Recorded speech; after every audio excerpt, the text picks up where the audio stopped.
आकाशवाणी आज कार्यक्रम होते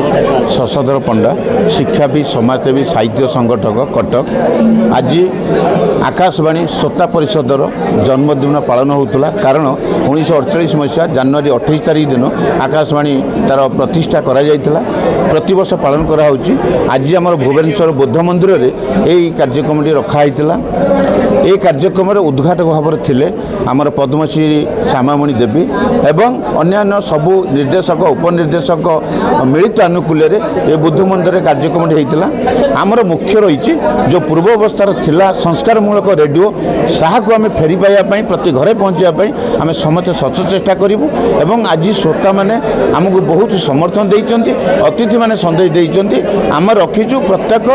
बसस्टाण्ड जिलार जो बसस्टाण्ड अच्छी से रेडियो बसैबू जो 13टा जिलार आकाशवाणी अच्छी 17टा जिलार बसापी लक्ष्य रखीचु प्रति घरे घरे रेडियो पहुँचापी लक्ष्य रखीचु एवं भारत सरकार ओडिशा सरकार पर आम दाबी रखिबू प्राचीनतम को न भूली आगू नापी आमको सहयोग करूँ आम दाबी पूरण करूँ या जब पूरण निकट न करेंगे आम दाबी को जन आंदोलन करूँ जन आंदोलन श्रोता आम पचर अच्छा एवं आम जो निर्देश उपनिर्देशक आकाशवाणी से आम पचर अच्छा या